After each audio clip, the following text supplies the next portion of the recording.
नमस्कार साहित्य प्रेमियों, स्वागत है आपका मेरे YouTube चैनल माइलस्टोन एक्सप्रेशन पर। मैं वैष्णवी लेकर के आई हूँ फिर मिलोगी के आगे का एपिसोड।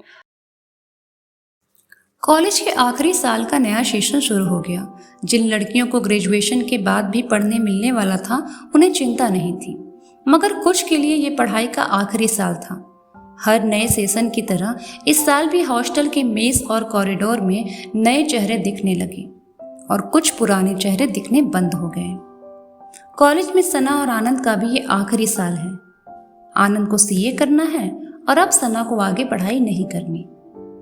अगले हफ्ते सना ने शैंकी को पुणे से नागपुर बुलवाया ताकि वो उसे आनंद से मिला सके।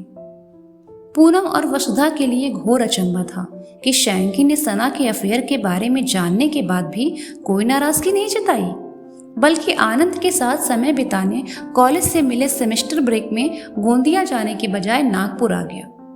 भाई बहन में ये खुलापन और दोस्ताना पूनम और वसुधा के लिए दुनिया का 7वां आश्चर्य था। वसुधा को लगा, क्या नीरज भैया शैंकी की तरह हो सकते हैं?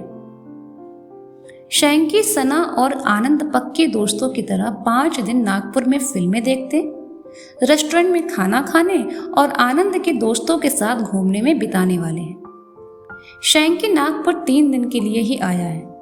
पहले 3 दिन वो अपने दोस्त वेणु के घर रुका, मगर आखिरी के 2 दिन आनंद ने शैंकी को अपनी जिद से रोका और अपने ही घर में रखा। शैंकी के दोस्त वेणु का घर नागपुर में है।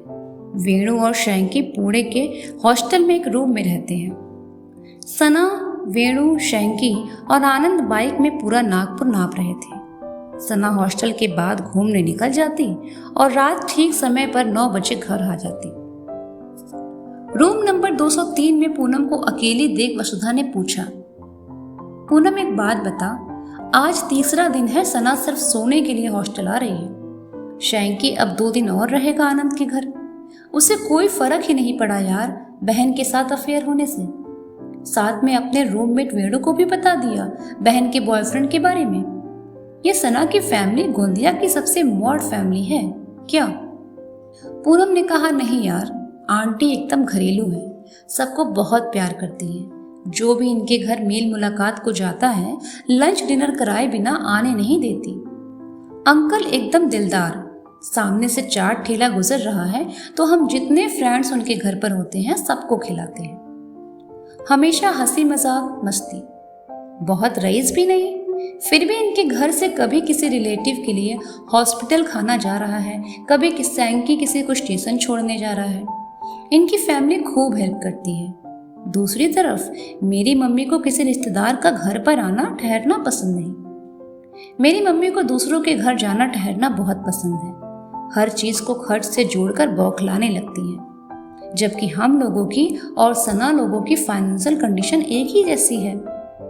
असल में हमारी फैमिली में एक दूसरे को कंट्रोल करने को ही प्यार समझते हैं। सना का चुना लड़का गलत निकल जाए और सना लौट कर मायके आएगी तो पेरेंट्स भगाएंगे नहीं, बल्कि बेटी पर दया करेंगे। शैंकी दोस्तों के साथ मिलकर लड़के को पीट भी आएगा।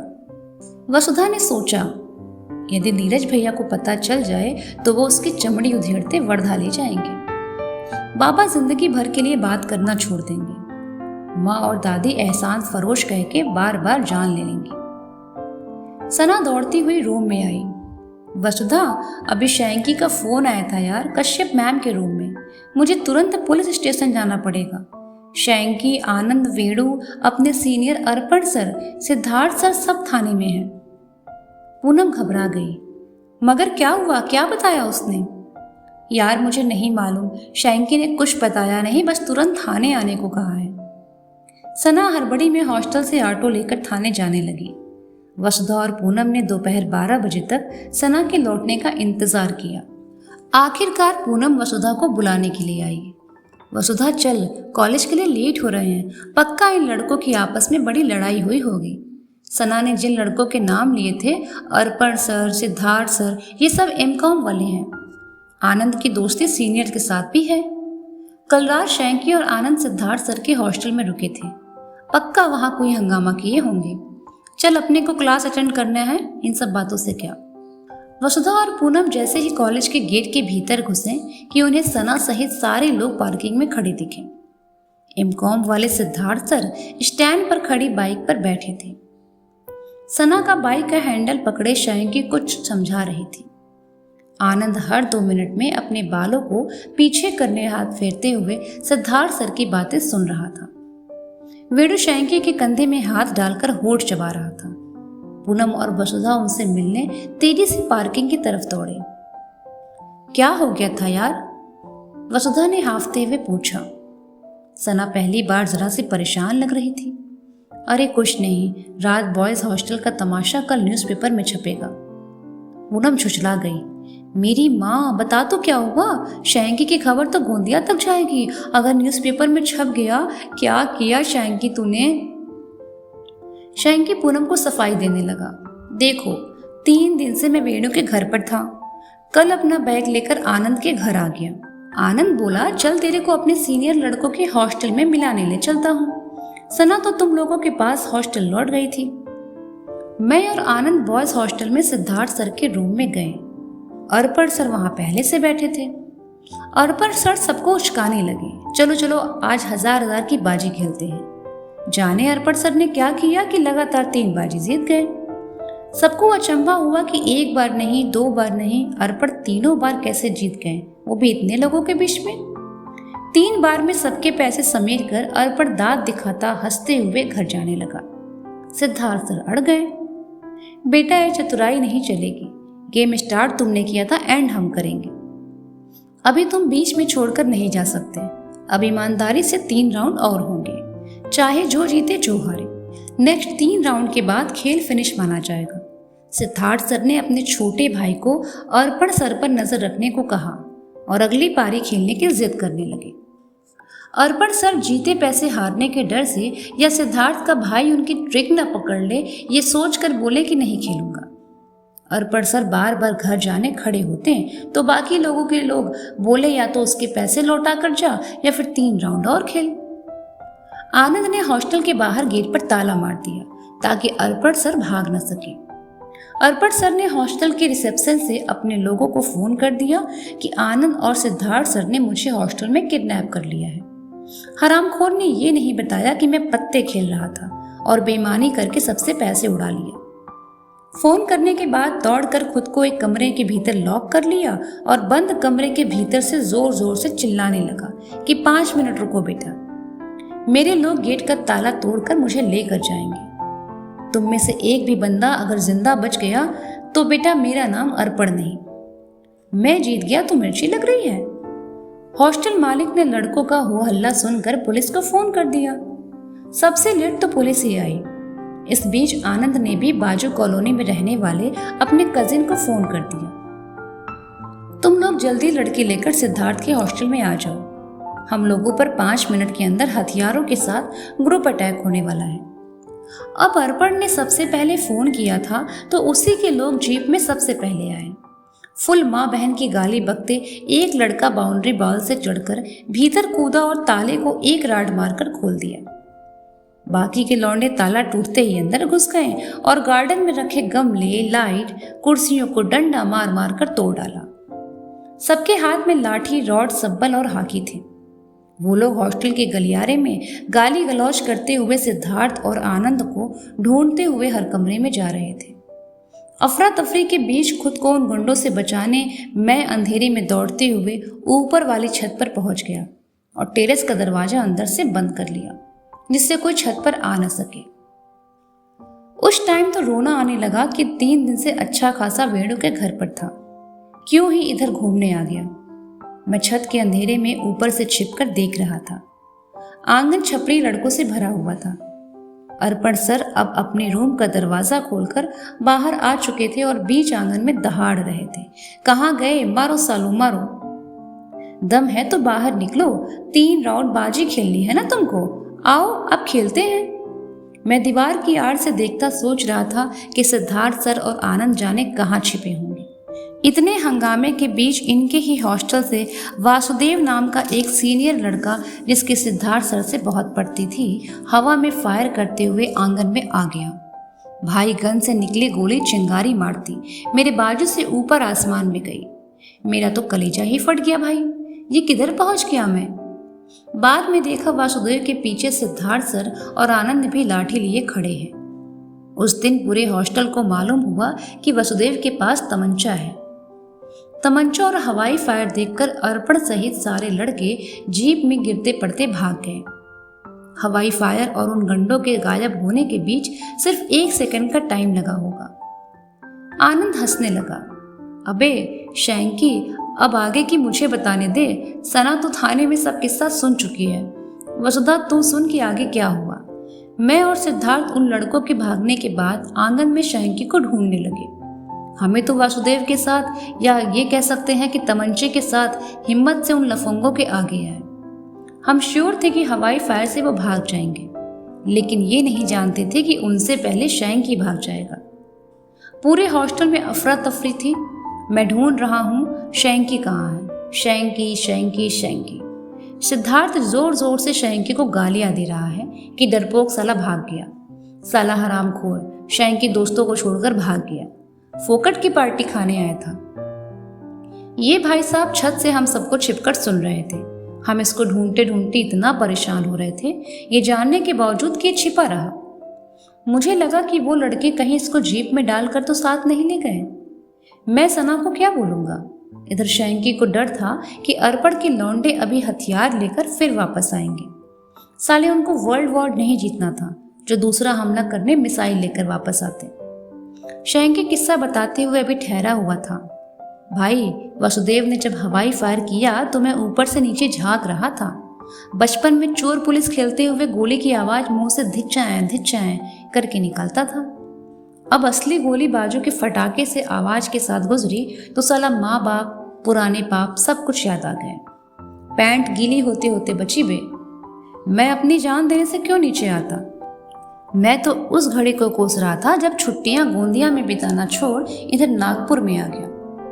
नागपुर आ गया तो कम से कम वेणु के घर पर बने रहना चाहिए था। मैं ऊपर से देख और सुन रहा था कि सिद्धार्थ सर और वासुदेव गालियां दे रहे थे। शैंकी गद्दार मुसीबत में छोड़कर भाग गया। आधा घंटे पहले कूद कूद कर 500 का खाना ऑर्डर कराया और कुत्ते जैसा खा गया। उनको कौन बोले कि सालो तुम्हारे 500 के खाने के पीछे गोली थोड़े ना खाऊंगा।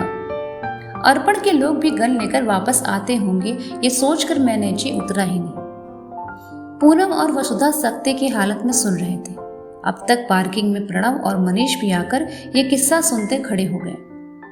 सना थाने में भी पूरी कहानी 2-3 बार सुन चुकी थी, सो अब तक रिलैक्स हो चुकी थी और बीच बीच में शैंकी की हालत पर हंस भी रही थी। सना ने ही आनंद को किस्सा कंटिन्यू करने को प्रोत्साहित किया। आनंद आगे की तो सुना इसको। आनंद हंसने लगा। अर्पण तो अपने बंदों के साथ जीप लेकर भाग गया। मेरे कजिन अभी हॉस्टल में ही नहीं पहुंचे थे, जिन्हें मैंने अर्पण के गैंग से भिड़ने को बुलाया था। अब सभी लड़कों के सामने मेरी बेइज्जती हो रही थी कि मेरा कजिन अभी तक लड़के नहीं जुगाड़ पाया, या फिर शायद डर के मारे आ ही नहीं रहा। हम सब लाठी डंडे तमंचे के साथ हॉस्टल के आंगन में खड़े ही थे। तभी हॉस्टल के सामने से तेजी से एक कार गुजरी और उसके पीछे 3-4 बाइक्स।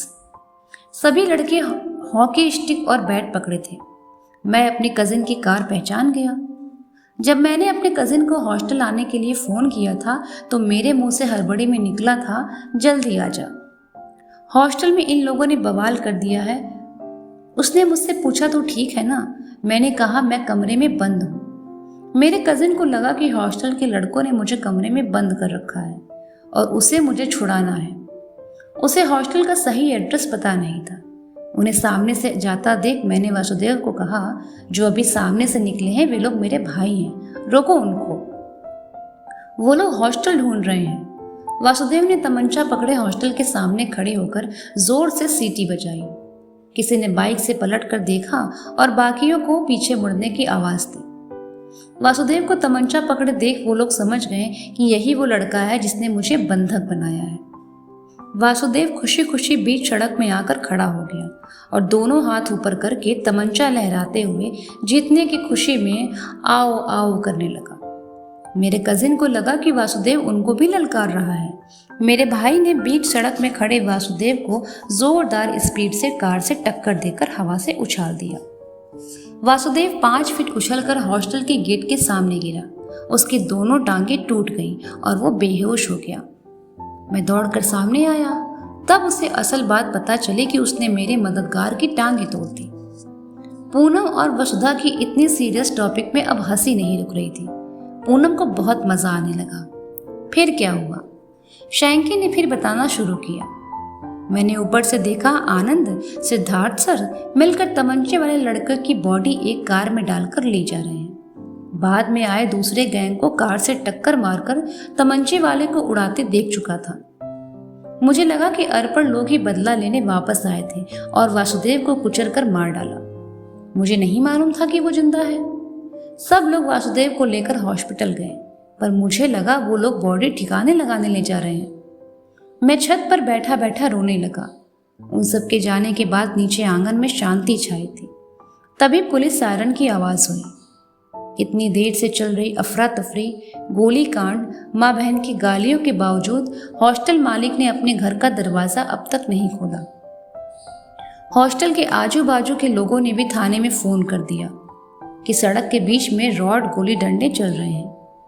एक कार में कुछ लोग एक लड़के की डेड बॉडी ठिकाने लगाने ले गए हैं। पुलिस गाड़ी के पहुंचते ही हॉस्टल मालिक डरते हुए बाहर निकला। मैं फिर भी नीचे नहीं उतरा, क्योंकि पुलिस मुझे पकड़कर ले जाती। वो तो भगवान भला करे कि हॉस्टल मालिक को मेरा नाम नहीं मालूम था। आनंद अक्सर सिद्धार्थ सर के रूम में मिलने जाता था, तो वो अर्पण, सिद्धार्थ, वासुदेव और आनंद का नाम पुलिस को बता रहा था। बार बार बोल रहा था कि एक और लड़का था, मैं उसका नाम नहीं जानता। उससे मेरे को मालूम हुआ कि मेरा शक्ल गैंडा जैसी है। बार बार बोल रहा था कि वो गैंडा शुरू में दिखा, बाद में एकदम से गायब हो गया। शैंकी के मुंह से किस्सा सुनते हुए मनीष और प्रणव भी हंसने लगे। प्रणव ने फिर पूछा, भाई तू छत से कब उतरा? आनंद ने शैंकी के कंधे में हाथ रखते सुनाया, अभी आगे सुनो। मैं वासुदेव को सिद्धार्थ के संग हॉस्पिटल भिजवा कर एक लड़के के साथ इसके रूममेट वेणु के घर पहुंचा, ये जानने के लिए कि शैंकी जान बचाकर यहाँ तो नहीं आ पहुंच गया। वेणु अकेला घर से बाहर निकला और शॉक्ड रह गया कि आधी रात शैंकी को पूछते क्यों आए हम। उसने बार बार पूछा कि शैंकी कहाँ है। मैंने टाल दिया कि मेरे घर तक पहुंच गया होगा। हम अलग अलग बाइक में इधर से निकले तो लगा कहीं तेरे पास रुक तो नहीं गया, क्योंकि नागपुर में तो किसी और को जानता नहीं। वेणु ने हमारा भरोसा नहीं किया। शक करने की बड़ी वजह यह बन गई कि जिस लड़के के साथ मैं वेणु के घर गया था, उसने लौटते हुए वेणु के घर के सामने बाइक में बैठते हुए कहा, हॉस्पिटल चल। हमें तो वासुदेव के पास हॉस्पिटल जाना था, जिसकी दोनों टांगे मेरे भाई की वजह से टूट गई थी। वेणु को लगा शैंकी किसी एक्सीडेंट का शिकार हो गया और हम उसे बता नहीं रहे हैं, इसीलिए ही आधी रात में हॉस्पिटल जा रहे हैं। वो रात भर अलग अलग हॉस्पिटल में शैंकी नाम के लड़के की एक्सीडेंट भर्ती का पता लगाता रहा। सिद्धार्थ ने इन्हें बीच में टोका, कब तक यहाँ पार्किंग में खड़े खड़े कथा पुराण सुनाओगे? चलो मैं वासुदेव के पास हॉस्पिटल चलता हूँ। दोनों पैर में प्लास्टर है तो लैट्रिन बाथरूम ले जाने के लिए आदमी लगेंगे। साला न ये अर्पण मेरे रूम में आता, न ये तमाशा होता। सना ने सिद्धार्थ और आनंद के हॉस्पिटल जाने के बाद आगे की कहानी बताई कि अर्पण और हॉस्टल मालिक ने पुलिस में रिपोर्ट कर दी। शैंकी का नाम तो पुलिस जानती ही नहीं। इस बीच वेणु ने जाकर शैंकी की गुमशुदा रिपोर्ट लिखवा दी। पुलिस ने वेणु की रिपोर्ट और हॉस्टल मालिक के बताए हुए हुलिये से शैंकी का नाम जान लिया। अब घुस लेकर शैंकी का नाम हटाया कि इसे कल पुणे जाना है। बाकियों से भी पैसे वसूल किए पुलिस ने। शैंकी ने वेणु से खूब लड़ाई की कि एक रात नहीं लौटने पर साले तू थाने क्यों पहुंच गया मुझे ढूंढने। तो दोस्तों, ये था उपन्यास फिर मिलोगी की आज का हिस्सा। मैं वैष्णवी मिलती हूँ आपसे अगले एपिसोड में। तब तक जुड़े रहिए और महसूस कीजिए इस अद्भुत कहानी की हर धड़कन को।